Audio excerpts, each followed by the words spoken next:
Welcome. This is the art terminology lecture. There is part 1 and part 2.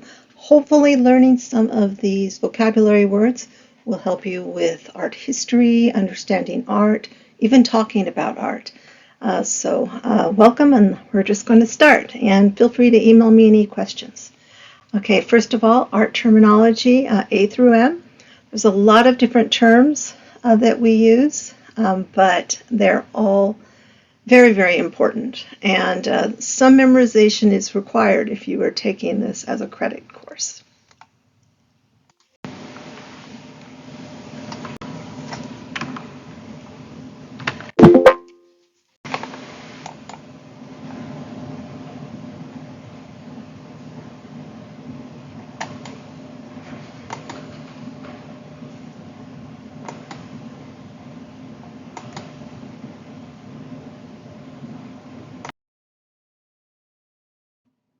So abstract art, art imagery that departs from recognizable or items from the natural world.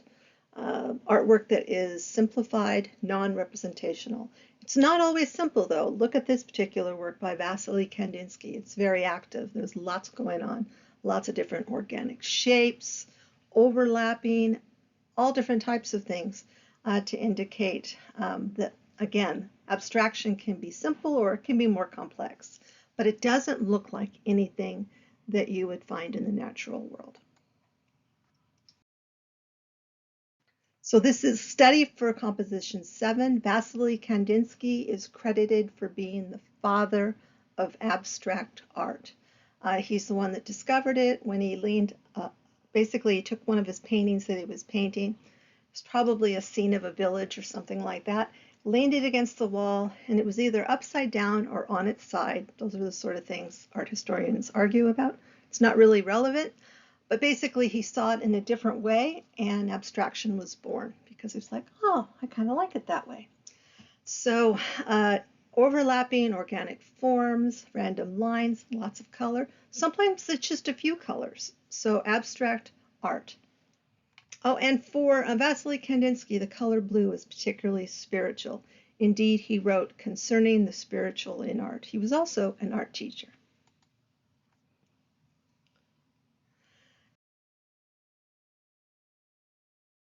Alexander Cabanel, this is an example of academic art.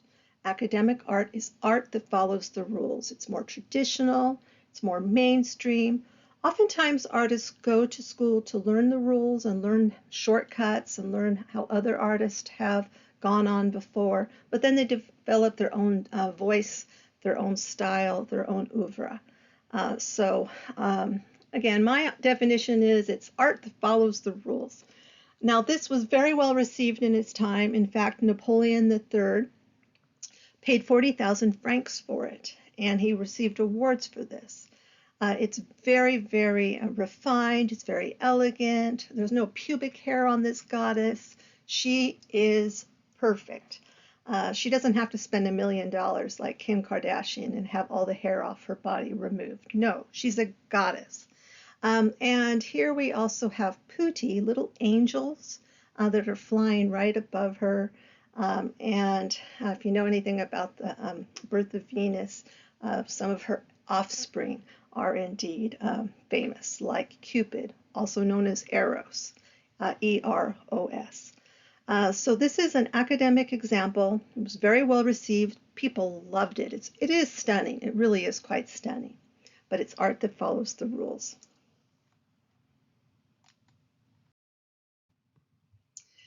Action painting, abstract expressionist. This is abstract expressionist Helen Frankenthaler. Other abstract expressionists are Jackson Pollock, Mark Rothko, Willem de Kooning, and this is applying to canvas, dripping, splashing, rubbing, staining. It's very, very gestural. It's very, very active. In fact, I'll try to remember to post a little clip of Jackson Pollock actually working. The abstract expressionists are a very, very good example of this. Abstract expressionists, sometimes called New York School, it's the same thing. These are artists that are very much involved in a American movement, and it was a movement that was very different from anything that had ever gone on before. It was very original. Helen Frankenthaler's a notable work. This is her large format work, Mountains in the Sea. Oftentimes the abstract expressionists used very large canvases. Jackson Pollock's innovative drip paintings started because he was basically, he ended up in the Hamptons in a large barn, and suddenly there was the opportunity to produce very large scale works, and that's what he did. And so that's where the idea of the drip paintings was born. Why does Jackson Pollock's work sell for so much money? Because he was the originator. It was original. We can do it. It's not nearly so exciting, but it's really fun to go and mess with the neighbors when you're in the front yard throwing paint. So she once said that painting accidents are lucky if you know how to use them. And in fact, she was experimenting with new paint, new ways of working, and her works, again, very large format. American scene painting, a naturalistic style of painting, 20s and 30s, really celebrated Americana themes, locations, heartland of America. Examples are Grant Wood's American Gothic. Thomas Hart Benton's works often have this regional quality as well. Mary Cassatt, this is an example of one of her prints, Aquatint. So it's a printmaking process called intaglio. Intaglio is where part of the material is actually removed, and so there is an area for the paint to lay. It uses melted rosin or spray paint to create an acid-resistant ground. It produces these tonal effects by adding acid into it, and it produces this basically these sunken areas, and you can put paint into it and press onto it and produce these prints. The benefit of prints is for artists is that they can have more than one original. If you are ever given an opportunity to buy a print, the early prints are generally better than the later prints because there is more detail. As it goes through the print processing, the details will not be as refined.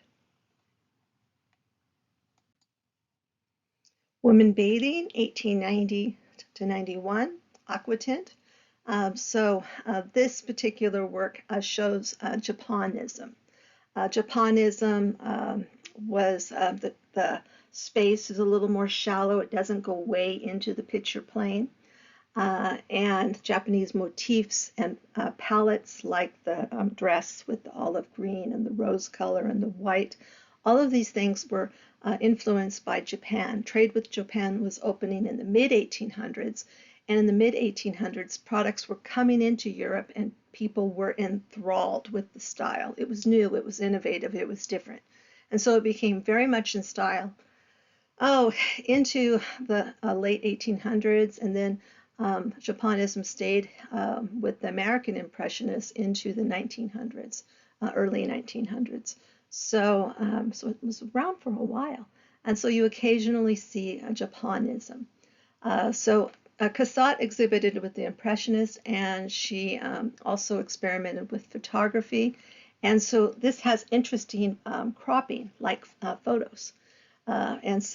She was also a printmaker as well. She was closely aligned with Edgar Degas. Edgar Degas and her were friends, never more than that. We have never found documentation to prove otherwise.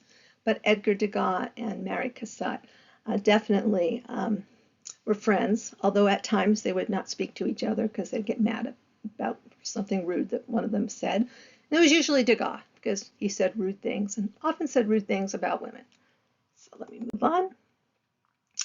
So here we have art brut. Art brut is raw art, childlike art, art that is not academic, outside of traditional art. We try to avoid using the word primitive in art history. It's an indictment. If I say that one culture's artworks are primitive, I'm basically saying my culture is better than your culture. So in art history, they presently try to avoid the word primitive.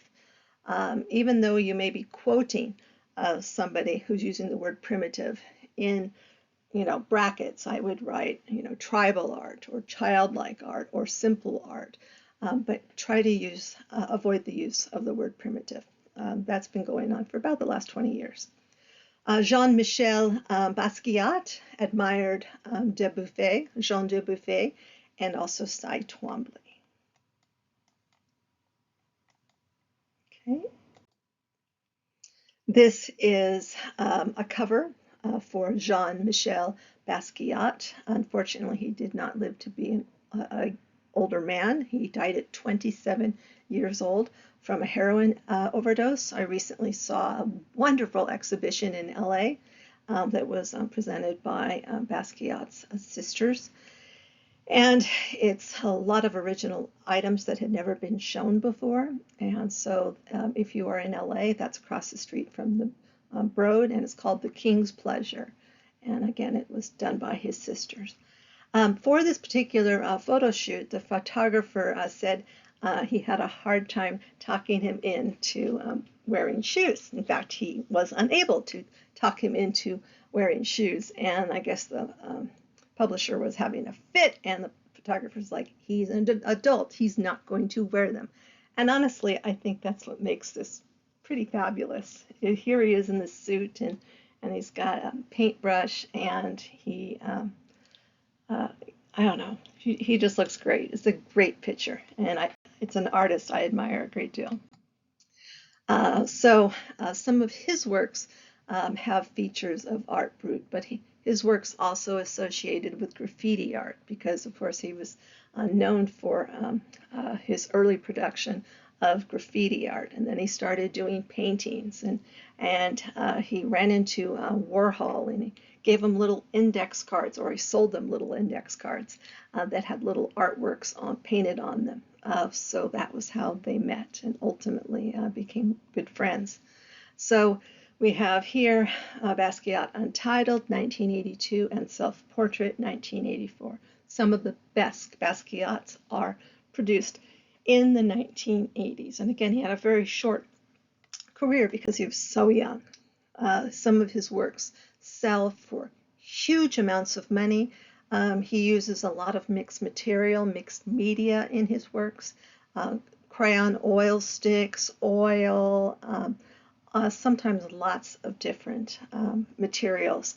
These works are also very large, and when you see them in a gallery, they're really quite powerful. Atmospheric perspective, or aerial perspective. Use of shades and colors and clarity to create the illusion of depth. Closer objects have warmer tones, clear outlines, while objects that are further away are cooler and hazy. I've often said one of the ways you can recognize Turner is if it looks like it's been very finely painted and then gently rubbed and smeared. Especially if you Google JMW Turner, you'll see that a lot of his works have this atmospheric effect.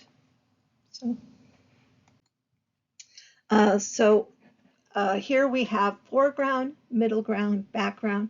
Some students make the mistake of calling it the forefront. No, foreground, middle ground, background. Foreground here is the grass and the shrubbery. The middle ground is the lake, and then the background is farthest away. And that is, of course, those mountains and trees. You will often hear dogs in the background or even running behind me during lecture, because it's not a perfect world and I'm not recording at school. So here's an example of bas relief and alto relevo, which is, again, bas relief is low relief and high relief is alto relevo.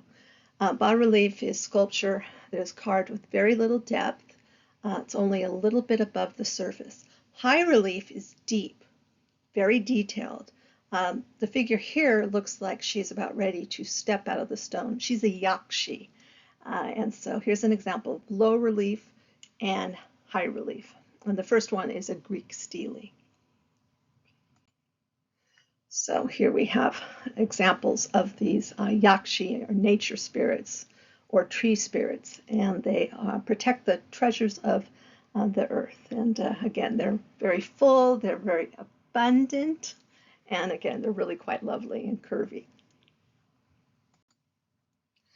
Binder, a substance that makes pigments adhere to the surface. Tempera paint is shown here. The binder is egg. Egg tempera is still used today, and it has been used for centuries. This is Sandro Botticelli's Birth of Venus, 1400s or 15th century. And this was painted with tempera paints. If it had been painted with oil paints, it might be a little bit more realistic looking. Even so, it's pretty realistic. And here we also see the birth of Venus, or the Greeks would have called her Aphrodite. And she, of course, is the goddess of love. And she is springing up out of the foam. She's born of a shell. And so it's a common theme in art history. And here you also have the zephyr winds. The zephyr winds, he is cloaked in that silverish garb. Looks like the wind is moving through the air. So his name is Zephyr, and he is the wind god. And then twisted around him is the nymph, and she is called Chloris. And she is shown here just absolutely twisted around him. And in another one, she's actually shown being abducted. And so she, of course, is not being abducted here. It's definitely, that has changed. And then we also have this nymph that is garbing her, that has been described as a symbol of spring. And here she is bringing her garb as she is being born. Now she's being born fully grown. Remember that Aphrodite was born fully grown. Athena was born fully grown, as was Bacchus or Dionysus. So some of the important gods, they never go through an awkward stage. They're born fully grown. So here indeed she is born fully grown. And so this is by Sandro Botticelli, and it's Renaissance, early Renaissance. By the Renaissance, they're starting to use oil paint, and it does get a little bit more realistic. So here is an idealized portrait of a lady by Sandro Botticelli, and it's again also egg tempera. This is Simone Vespucci. Simone Vespucci was a beloved model for Sandro Botticelli. In fact, he adored her, and she is believed to be the mistress of one of the Medicis. And so she was very much beloved. Unfortunately, she didn't live to be very old, and it was his request that he be buried near her, and he was. Ben-Day dots, sometimes it's two words, sometimes it's one word, but Ben-Day dots refers to this dot technique that was used in printing, and it is associated with Lichtenstein. Roy Lichtenstein's works have Ben-Day dots, and they're meticulously rendered, these little dots that he puts in his paintings, and they're, again, really quite well known. He's associated with pop art. So this is Roy Lichtenstein's Nude in a Mirror, 1994. It sold for just over 21.5 million at Sotheby's, and it's one of his late works. So Roy Lichtenstein, pop artist. Another pop artist is Andy Warhol. Almost everyone's heard of Andy Warhol. This is Girl with Mirror, 1963. It is considered his perhaps his most iconic work, certainly one of his more famous ones. So pop art movement that emerged in the 50s and flourished until the 60s in America and Britain, drawing inspiration from commercial culture, and popular culture. So it actually, pop art isn't about soda, it's about popular art. it's a misconception because a lot of the images that you see are things like Coca-Cola bottles. But it's not pop art, it's popular art. So pop art actually began in Britain, but it took off in the United States, perhaps more so than anywhere else. Certainly different other cultures also contributed to the popularity of the movement. Yayoi Kusama, the present Yayoi Kusama, who everyone adores, is considered a pop art. She is in her 80s now, late 80s, and really some of her work could be described as neo-pop because she's lived long enough that she almost gets her own. So Lichtenstein, Crying Girl, 1963 lithograph. So pop artists, education was Ohio State, Dwight School, and Art Students League of New York. But there's those Ben-Day dots. Here they're a little bit more delicately rendered. So here we see a really unique work, and I can see vestiges of Art Nouveau. You have long flowing locks. You have lots of organic swirls. It doesn't quite have the angularity of Art Deco, but it's certainly emerging here. And when I saw this, I thought, oh, that looks like the work of Alphonse Mucha. It isn't. It's what we call after Alphonse Mucha, or Mucha style. So somebody has actually used his style and copied it.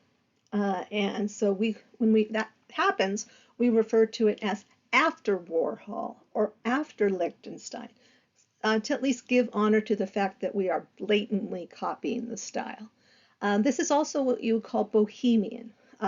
It has a real exotic quality to it.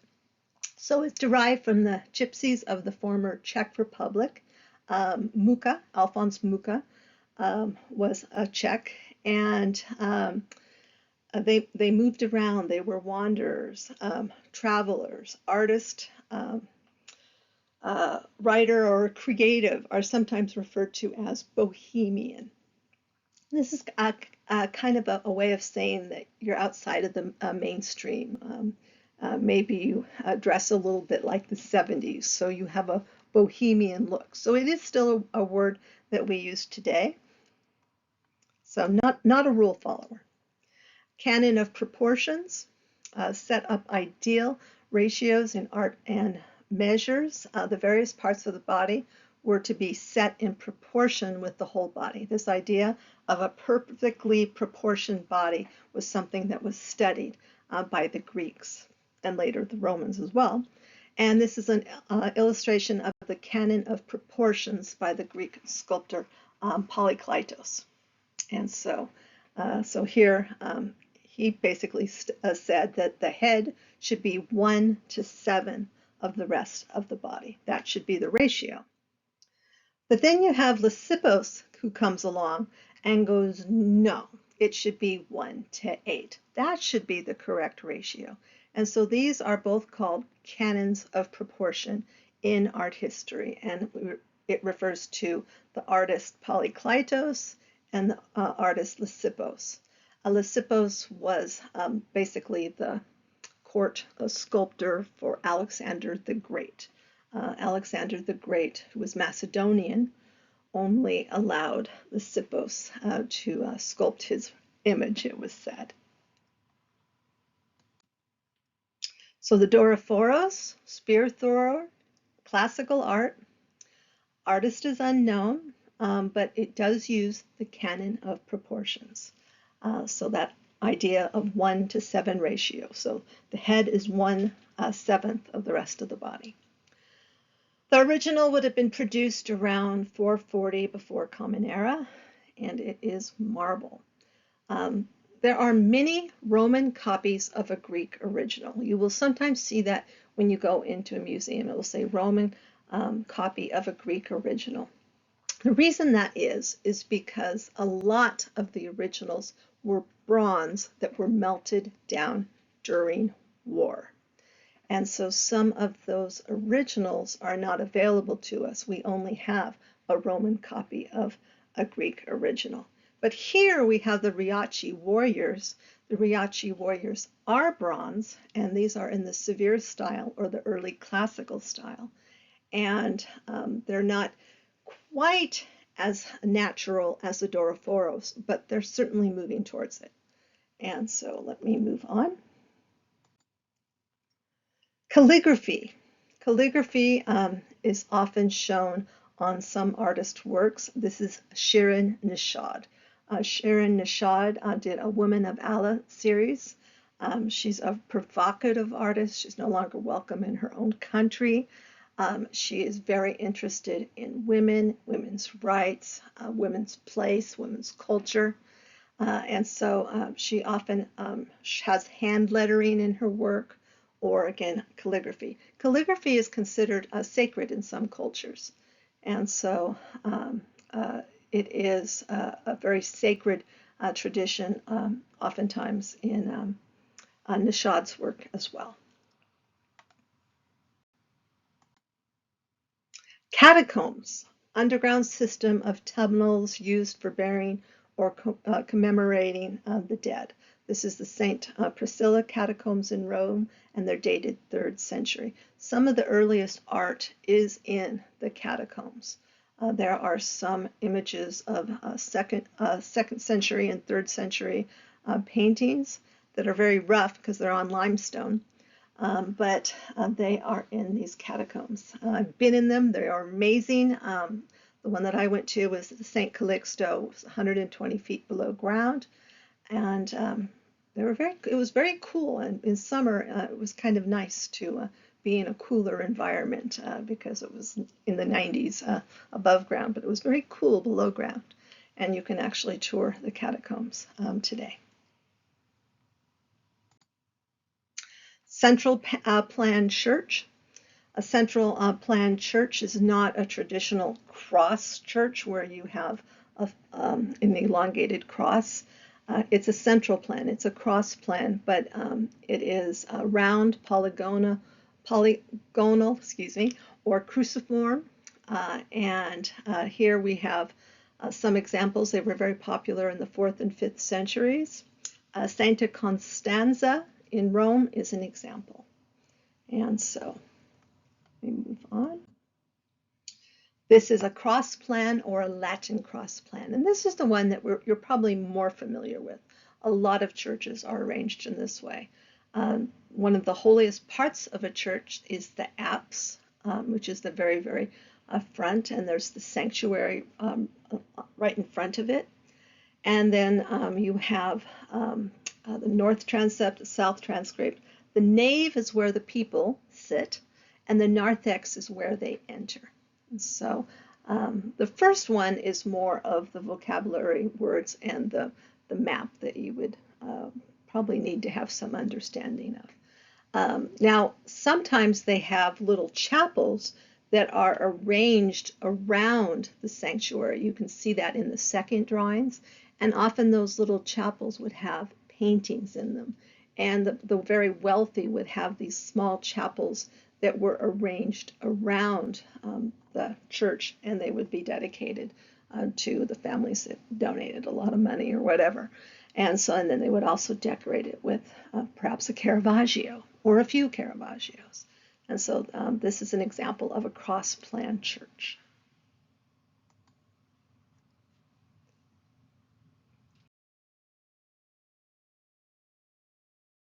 Durham Cathedral. This is an example of a Catholic cross plan church. There is a lot of discussion about religion in art history because the Roman Catholic Church was so powerful for centuries, and so a lot of the art in the Western perspective shows up, and it often is religious because it was sanctioned by the religious, very religious people of the time period, and the very powerful church of the time period, which was the Roman Catholic Church. That's in the Western tradition. There, of course, is also Eastern art as well. Move on. This is an example of the nave. This is the interior of the Durham Cathedral, and it has groin vaulting. By having this sophisticated vaulting system, it allows for stained glass windows. It allowed the churches to get quite tall. The inspiration for these cathedrals was actually a forest. So these tall columns were to kind of have the inspiration from nature. And then you have the rose window, which is at the very end, and it's again a circular. Sometimes there's stained glass in the later Gothic tradition. These rose windows show up in a number of churches.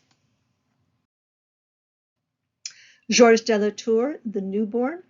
This is an excellent example of chiaroscuro, light-dark contrast in art. Chiaroscuro is definitely a term you'll need to know. It is written in italics when you are writing about art because it's from the Italian. So it has a foreign derivation. So this work includes what we call an internal light source. There's a candle there. We don't see the top of the candle because her hand is covering it, but it's still there. So it's still an internal light source, and this internal light source shines on this infant. Now it's called the newborn, but it could just as well be a Christ child. It has that kind of imagery, but we don't know that. It indeed was called the newborn, so, but it certainly does have that kind of a religious feel to it because of the lighting, because of the chiaroscuro, the reflections you see from that candle and the glowing, almost a spiritual light to it.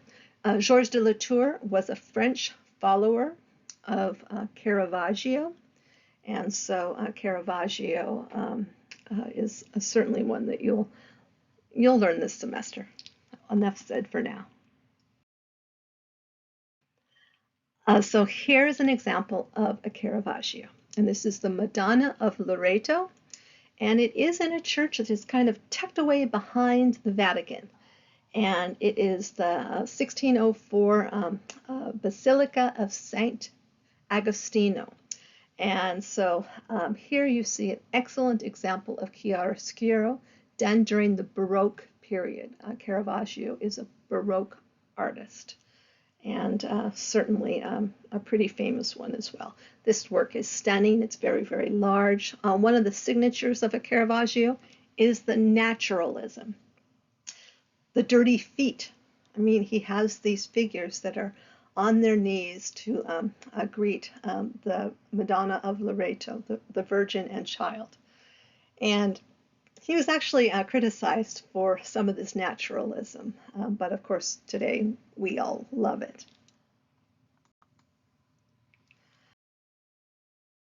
So Cibachrome, this is a dye construction process for making direct positive photographic images, and this was done in the 60s. And this is Mariko Mori. She was born in 1967, and it's called Empty Dream, Cibachrome print, 1995. It's very, very large. So, move on. So, sequence of laminated Cibachrome photographs. So again, Empty Dream.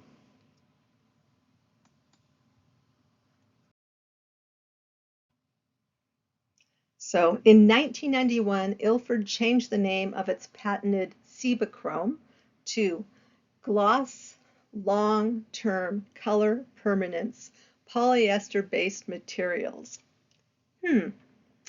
Cyberchrome's kind of easier, but yes, so you sometimes see both. So it's printing, lithography, an old name for lithochrome photographic print process. So I try to use multiple sources in my research, and I will always cite them as well. So you can always look them up if you want further information as well. This is the coffered ceiling of the Roman Pantheon. Should you find yourself in Rome at any time, you need to see the Pantheon. The Pantheon is fabulous. So this oculus is the center, is actually 27 feet across. When it rains, rain will come into this temple, and it actually there are this beautiful marble flooring, but there are little drains. so the water drains out. So it's really quite sophisticated. So this is a coffered ceiling, which is what I'm drawing your attention to here is the term coffered. And this is a coffered ceiling. You still occasionally see coffered ceilings in like a bar. Um, I've been in about Orange County, and you'll occasionally see them, but not often. They tended to show up more in the 18 and 1900s. Collage, a work of art assembled by gluing materials, paper, scraps of magazine clippings to a surface. In some of my classes, I sometimes assign a collage because it's a really great way for anyone to experience art making. And it's something almost anybody can do. I think a lot of us have as some of our early experience making collage as children. And you can make collage as adults too. And so this is an example. Color field painting is associated with abstract expressionism, also known as the New York School, and focuses on non-objective or non-representational art, which is more abstract art. Color fields often include huge swaths of color. This is Richard Diebenkorn, and this is Ocean Park. And then we also have Kenneth Nolan, beginning. This is Magna. Magna is an early form of acrylic. And let me move on. Color field painting is perhaps most associated with Mark Rothko. Mark Rothko produced a huge number of these works, and some of them are extremely valuable today. He's an abstract expressionist painting. He didn't handle success really well, and once he was at the top of his game, unfortunately, he did commit suicide. It's one of those tragic stories, I'm afraid, but again, I don't think he handled success really well. Complementary colors are colors that are opposite on the color wheel. Vincent van Gogh particularly is known for using blues and golds and yellows in particular. And these are complementary colors. They are opposite on the color wheel. Primary colors are generally speaking, in art history, they will talk about red, yellow, and blue being primary colors. But we're not saying that exactly anymore. More particularly today, cyan, magenta, and yellow are considered primary colors. And there is a video on it in the module because that's changing. Color theory is always changing. Analogous colors are next to each other on the color wheel. Then we have hue or shades. Secondary colors are colors that require mixing, which is green, we have orange, purple, and then tints. Intermediate and split complementary I hardly ever use. And then you also talk about different shades as well. And so those are pretty much what we will talk about, but we'll talk about more in the color lecture as well. 1830s color wheel. And so again, this is the color wheel that a number of artists were still using in the 1900s as well. This is Matisse's Open Window. It's one of his more famous works, and it also shows the features of Fauvism. Fauvism is bright, bright color, brilliant color, sometimes unnatural color, and initially he was pretty much laughed at for his Fauvist works. So he studied at the School the School of Decorative Art in Paris. When I started to paint, I felt transported to a kind of paradise. He stopped studying law. He attended the Académie Julienne and the School of Fine Arts, and then briefly another school as well. But he had a long, long career. Conceptual art. Art in which the ideas are the most important thing. And so sometimes conceptual art is really hard to understand, and perhaps, I don't know, the spokesperson for that could be Maurizio Catalan, and this is called Kaput. Sometimes the titles don't go with the what's going on in the imagery or in the art. Again, sometimes it looks nothing like the real world.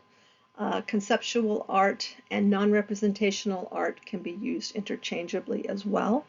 Conceptual art, according to the Tate, Tate.org is an excellent source for this class. Tate.org says conceptual art is where the idea is more important than the finished product. If you don't understand conceptual art, it's not your fault. There was an article about it, so you can read more about it if you wish. But Catalan he's the jokester of the art world, and some of his work is inexplicable, is an understatement. So I'm focusing more on the terms. I'm not always going into a lot of the artists because we could really get lost in the details with this lecture. So contrapposto is S shape. It's that S shape you're seeing. Sometimes the S shape is a reversed S shape, but it is basically it's a weight shift, and it's kind of a natural looking pose, and it's something that the artist in during the Renaissance in particular were experimenting with. So contrapposto, when we talk about the contrapposto pose or the contrapposto um, uh, again, a look of a figure, it's something we put in italics because it also comes from the Italian. So, and it also underlines the skills of the artist. We ultimately have a Michelangelo's David that looks like it's about ready to just walk off the pedestal. And so this is at the Accademia Galleria in Florence. Huge tourist attraction. And this is Sandro Botticelli's figure of Venus Pudica. And so it's this weight shape, and she's very delicately covering her private parts. Doric, Ionic, and Corinthian. Doric is the simplest. Ionic, you have the scroll that is on top of that column. Corinthian, you have a lot of leaves and foliage, and it gets very detailed. And then sometimes they get even more detailed than Corinthian columns. Sometimes they get quite elaborate later. But these indeed are the three orders in architecture. So Greek orders of Doric, Ionic, and Corinthian. The Parthenon is the Doric order. You can see the top of it in the corner of your screen, and you can see the wide shape and the fluting right in the other corner. Der Blaue Reiter means blue rider, the Blue Rider group, and it's associated with German Expressionism. Franz Marc was active in the 1910s, and this is Blue Horse. He tends to paint animals in bright, brilliant colors, not necessarily natural colors, sometimes very bold colors. He was interested in blue being spiritual. So he is associated to a certain degree with Vasily Kandinsky as well. So the Blue Rider group. And so he felt that animals were far more spiritual than people, and so he chose to primarily paint animals. Die Brücke. This is a group that was part of German Expressionism, developed in Dresden in 1905. It means the bridge, and it basically means that the young people wanted to have new, innovative ideas and to bridge it with the past.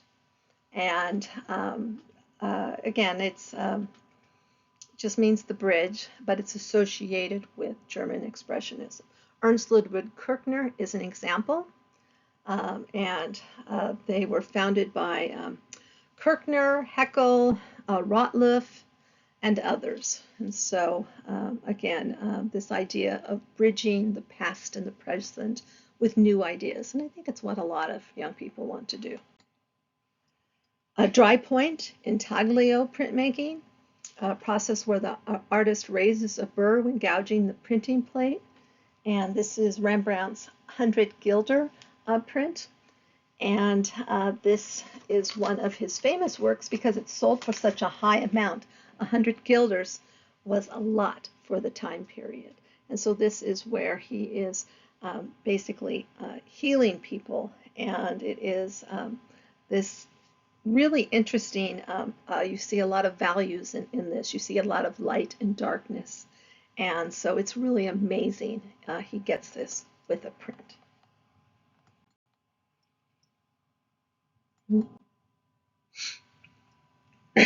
An earthwork, artists using earth or natural outdoor elements, generally experienced through photo documentation. This is Robert Smithson's work, and this is in Utah. It is in the Great Salt Lake. Sometimes you see it, sometimes it's covered in salt crystals. And he died in an airplane crash when he was quite young, unfortunately. So we didn't really get to see what would develop in his work. But still pretty famous. The spiral is something that recurs over and over and over and over again in art. And I think it's just something that is cross-cultural, something that almost every culture that I can think of has spirals of some sort. It's sometimes associated with the life cycles. So the Maori koru, the Polynesian spiral, has sexual symbolism and is based on the uncurling fern leaf. Close link between spiral motifs and natural phenomena. This is spiral stones with water, and it's done in rock, water, and was site-specific. Oftentimes these earthworks are site-specific, like Smithson's spiral jetty. Spiral in art, here we go again, a number of them. So symbol for water, power, life, movement, migration, cross-culture, ancient symbol, but again, it has shown up for thousands of years. En plein air means painting outdoors. En plein air, you'll sometimes see it listed as just plein air painting. Technically it's en plein air, but plein air painting is also accurate, just means painting outdoors. And this is by Oscar Claude Monet. He went by Claude Monet, and Monet is spelled M-O-N-E-T, and this is his Poplar series. And these were painted on the banks of the River Epte near his house in Giverny. So Monet traveled through France, painting a variety of landscapes, and he would do the same things over and over and over again, but different times of day. So he was interested in color and light and the changing values of light. So images of haystacks, poplar trees, Rouen Cathedral. These are some of the examples of things that he did series of. And he did these throughout most of his life. Interest in color, light, and changing values of light. So if I look out my window in the morning, the light may be, kind of subdued. Maybe there's a mist. And if I look out my window at noon, it might be much brighter. And then if I look out my window in the early evening, it may look almost purplish outside.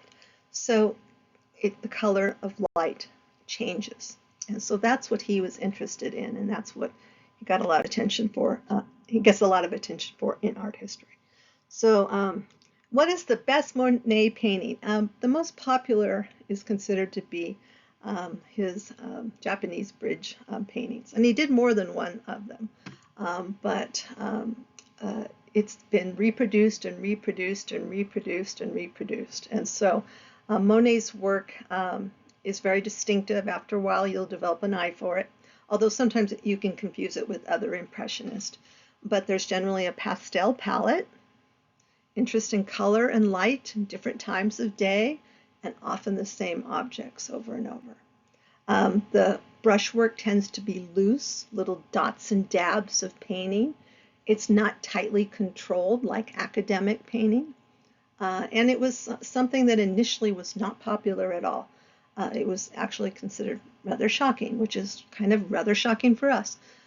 But now it's not shocking at all, really. But academic painters before 1870, the brushwork is much tighter, much more refined, much more photographic, and then it gets much more lucid, loose and painterly with the Impressionist. And again, the pastel palette as well. And so, again, these Japanese bridge paintings are perhaps his most famous.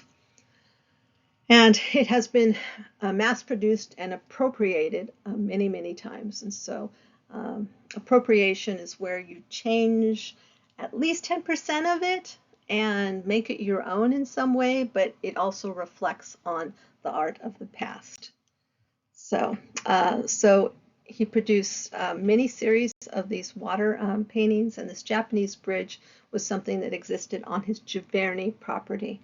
But ultimately his late work focuses a great deal on water lilies.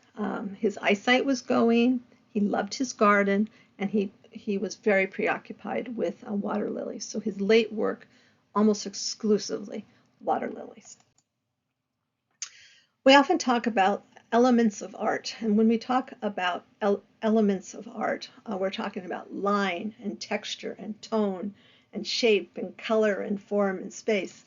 And when you're writing about your museum papers, or if you're writing an essay in art history of any kind, you might reflect on some of these things. You don't want to necessarily do a paragraph on line, paragraph on texture, paragraph on tone, but you should be familiar with some of these terms, and they should be part of your analysis. Color, in the UK, you spell it C-O-L-O-U-R. In the United States, it is C-O-L-O-R. Something to note. Jasper Johns, Three Flags. This is encaustic. Encaustic is the term I'm looking at here. And encaustic is paint that is bound with wax and pigment. It is actually embedded in hot wax, and it actually creates this really interesting painterly look, but it's really thick and it adheres well and it lasts a long time. That's one of the things that's been kind of good about some of Jasper Johns' work. Encaustic was kind of a new thing for someone to be preoccupied with. Encaustic has been used before. It was used during Roman times. Encaustic was used in Roman times. It's even been something that was occasionally used on mummies, but it's very signature of Jasper Johns' work. So here we have a flag with encaustic, and there are many different versions of these flag paintings. He actually, it said that he dreamed about producing these flag works. And so he started producing these flag works. And of course, he's become extraordinarily famous, and he's still alive last I checked, and this is summer 2023. So he's getting quite old because he's one of the pop artists as well. Expressionism, artistic style, late 1800s to 1920s, roughly. Do we still see expressionism in art? Absolutely, but again, it's most associated with that time period, perhaps. Interested in emotion and the experience of the artist, feelings. Edvard Munch, it's not pronounced Munch, it's pronounced Munch. Edvard Munch, the sick child, and he had a sister that was very sickly. He actually had a pretty difficult life. He had a father that was a complete religious fanatic, and lost his mother, and lost a sibling, and dealt with death a lot, and was very depressed. He never married. He had a kind of a crazy girlfriend, but Edvard Munch is most known for The Scream, which almost everyone knows. And so this is the Norwegian artist Edvard Munch, The Scream. this was stolen from Oslo Museum. And Oslo Museum, when it was stolen, it basically made it famous. Almost any time an artwork gets stolen and gets a lot of press, people become aware of it. He said it grew from an experience he had when he was walking in Christiania, which is now Oslo, at sunset. There was also a mental asylum nearby. He could have actually heard screams. It's called the Scream. All at once the sky became blood red, he said. I felt an unending scream piercing through nature. And again, there are different versions of this, but one sold for almost $120 million. I was walking along the road with two friends. The sun was setting, the sky turned blood red, and I felt a wave of sadness. I paused, tired to death, above the blue-black fjord, and city blood and flaming tongues hovered. Kind of wrote a poem about it. My friends walked on. I stayed behind, quaking with angst. I felt the scream in nature. And this is from his diary describing the work. So we know exactly what he was talking about. And so he did produce it in several different versions.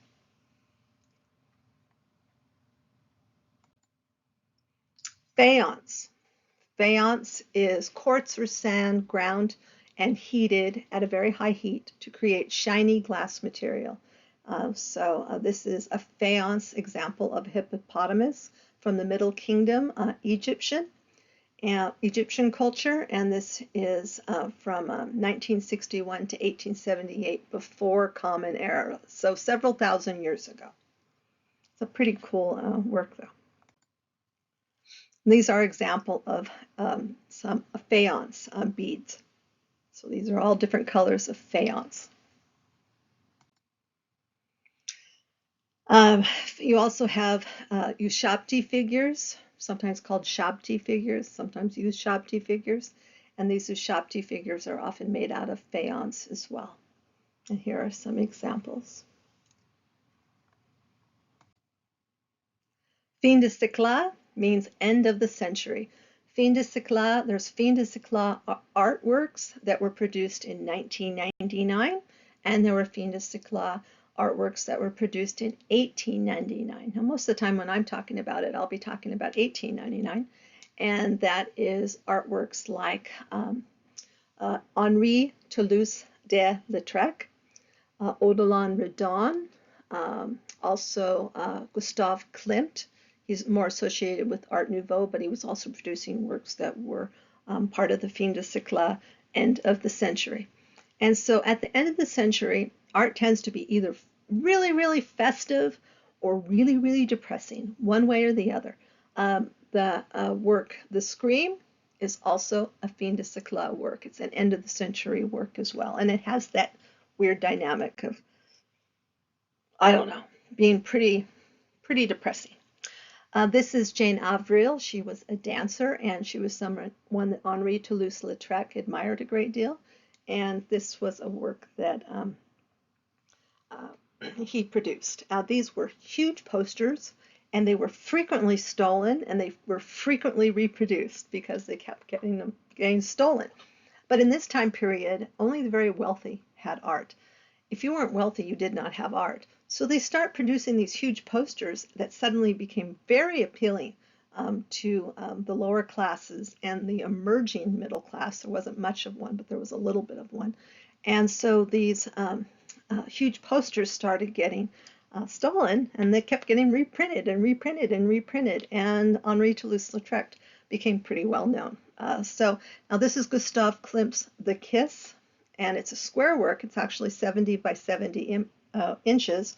Sometimes you see it shown as rectangular. It's not square. And they just crop it differently. And this is called The Kiss. And this is also a fin de siècle work. So, you know, some people are celebrating, they're partying, you're producing these beautiful works like The Kiss. And The Kiss is this impossible gesture. Her neck looks like it will twist off. His neck is certainly kind of angled awkwardly as well. And yet it's one of the most iconic works in art history. And if you look closely and you look at the silhouette, and you go, Oh, that has kind of a phallic quality. Yes, you were right.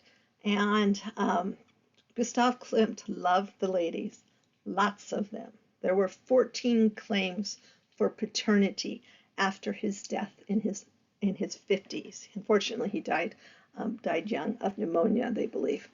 And so um, uh, this is The Kiss.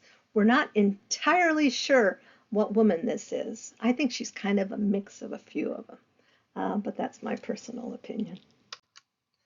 So, so again, end of the century, two reactions, angst, screaming, or if the world's going to end, let's have a really good time. So, and some, people act really weird when centuries change. This is 1999 turning into 2000. People thought computers were going to freak out. They thought the computers might even blow up. They thought that their banking would not go on. They thought, I don't know what they thought. They got insane. They ran out and bought a bunch of water and toilet paper. Isn't that interesting? They did that during COVID too. Remember? Water and toilet paper. But it's a thing, and they've done it before, and they'll probably do it again. So, but again, the Y2K certainly had this same sort of angst and worry. Focal point.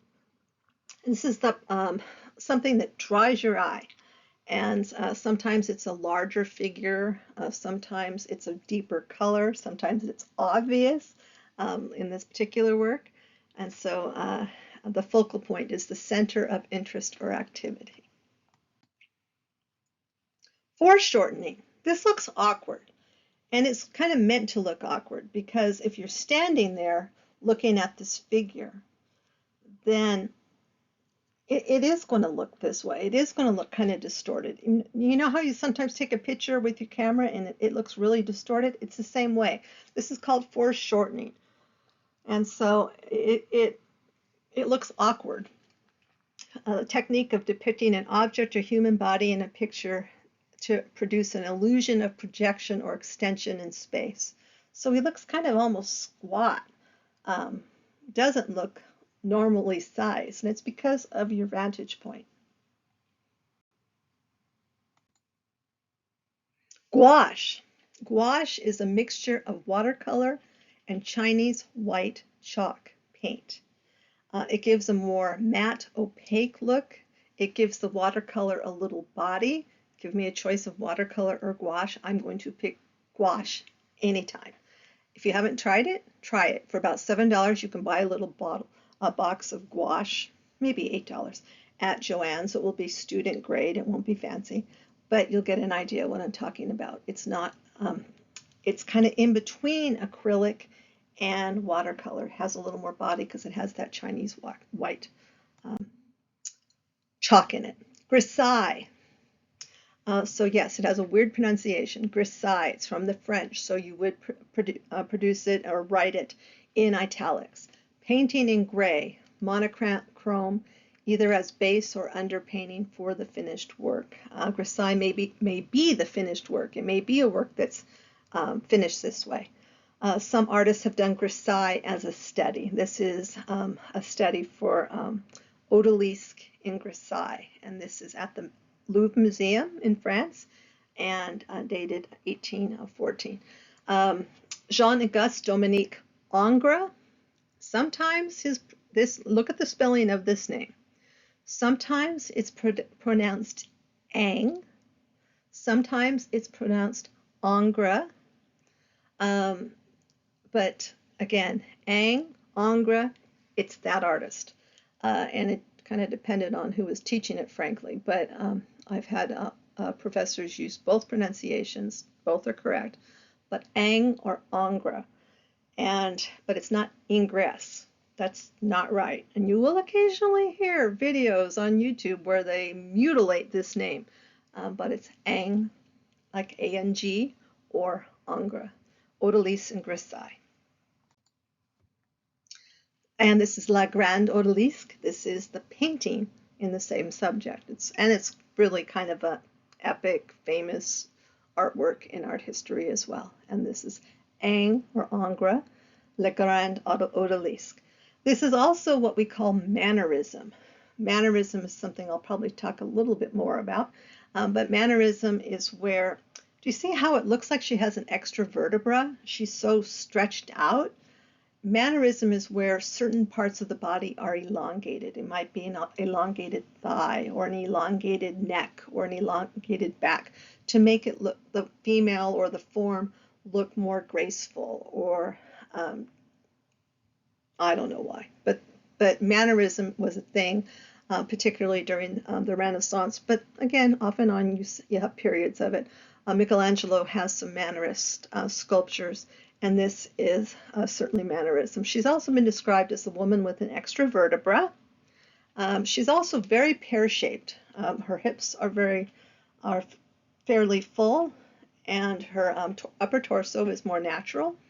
But again, she is an odalisque. An odalisque is a Turkish harem girl, but she doesn't look, particularly olive-skinned or anything. No, she's been anglicized. But she was the fashion. It was very exotic. It was very interesting. It was something that people were intrigued by. And look at all the luxurious fabrications.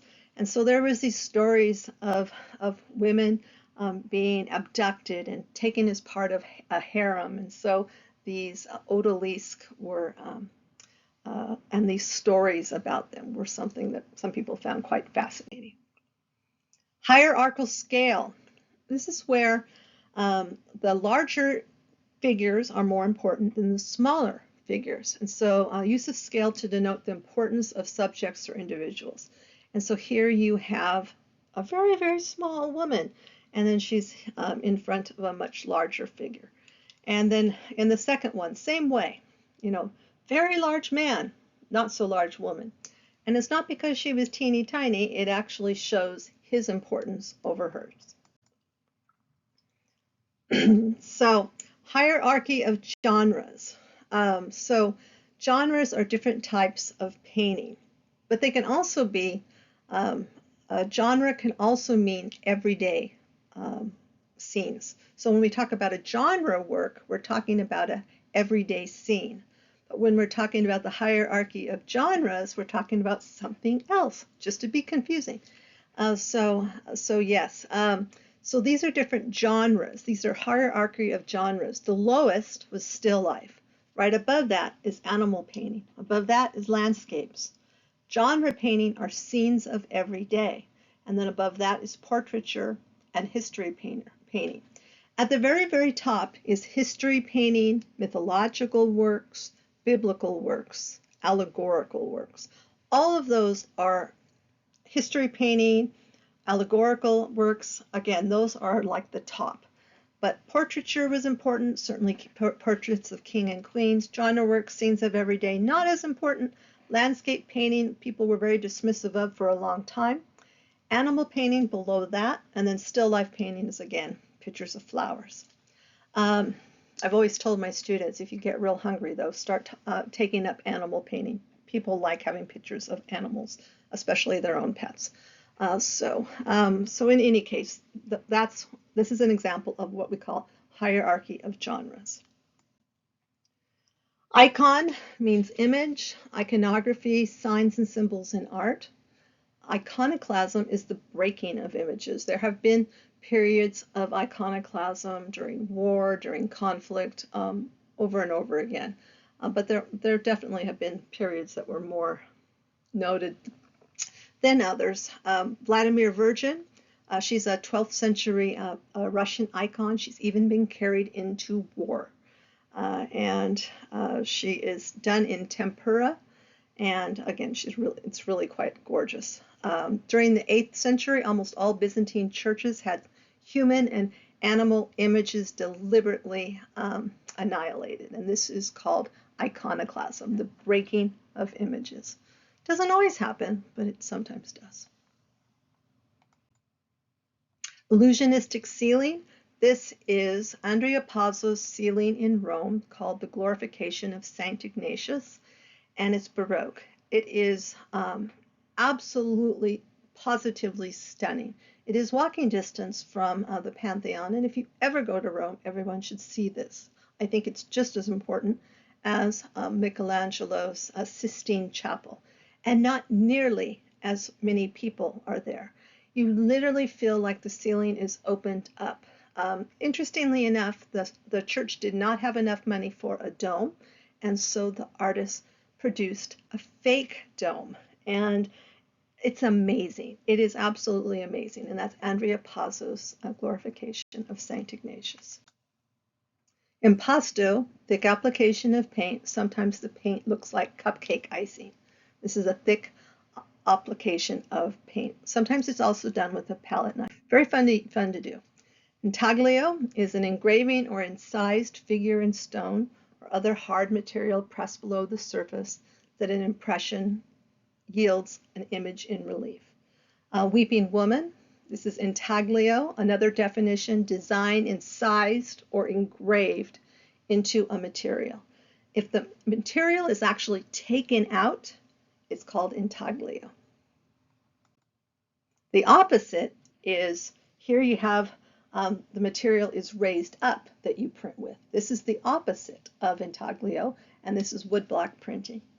So again, you ink it, and all the material that is at the top is what's getting inked. Implied line. These are lines that suggest movement, zooming lines essentially. And here we have colors spelled in the way of the English, since I'm quoting the BBC. Yes, this is implied lines. Implied texture. It's a visual illusion that shows texture. It's not, it's flat, but it looks like it has texture. In situ means in place. We get really excited when things are found in place, when they have been there for centuries. This is something that excites art historians and archaeologists and really anyone who's involved in art. Intarsia, the art of setting pieces of wood into a surface to create a pattern. I use this a lot, but it's an interesting thing to know. It's called intarsia. Kinetic art. Short answer, art that moves. Father of kinetic art, Alexander Calder. He actually came from a family of artists, but he produced these very unique works that actually move. Sometimes there are small mobiles and sometimes they're huge. His works tend to be red, white, black, blue, yellow. Secondary colors are unusual. For instance, orange is unusual, green is unusual. But black, red, and blue are most common. A mandala, a sacred diagram of the universe, often involving a square and a circle. This is a sand painting showing Buddha mandala, which is made as part of the death rituals among the Buddhists of Nepal. Memento mori. This is a Latin phrase that means remember you must die. In artwork, skulls, flowers, clocks, shells, all of these things show that life is fleeting. Those beautiful roses that you have on the table are not going to look all that wonderful in a week. So life is fleeting. And this is a vanitas. A vanitas is vanity, all is vanity. It's something that's beautiful that's going to pass away. And so these are this is an example of a memento mori. The exotic tulip is something that was once valuable and not so much now, and it's going to pass away. Hourglass, of course, is a symbol of time passing away, and the skull, I think it's pretty self-explanatory. A minaret, a tall, slender tower, particularly used in mosques. The faithful are called to prayer with minarets, and so you sometimes see these minarets in Eastern paintings or paintings that reflect Eastern culture. And so, like this one, this is by Jerome, Evening Prayer by Jean-Léon Gérôme, a French academic artist. He was fascinated with the exotic and the love foreign locales. A lot of his work is idealized, but again, really quite beautiful. A medium is the material used to create art. Watercolor, paint, oil, pastel, marble, and charcoal. Sometimes it's mixed media, which is more than one medium. Mirror writing, like in a journal that can be read easily in a mirror. Leonardo da Vinci is said to have wrote in mirror format like this. He's believed to have been dyslexic. There is also reason to suggest that he had ADHD. He did not like to finish projects particularly. And again, he could get distracted extraordinarily easily. And again, I'm not slamming ADHD because I have more than a little bit of it. Practically have to tie myself to a chair to finish grading, but I do it, and I do it in a timely manner. Robert Rauschenberg monogram, mixed media, it's called a combine. Sculpture plus paint equals a combine. Mixed media is media in which one medium or material has been incorporated as mixed media. Assemblage and collage are mixed media forms of art. So we will continue, but you can take a break because, again, I know there's a lot to learn, but there's a lot to learn in art history and a lot of memorization as well.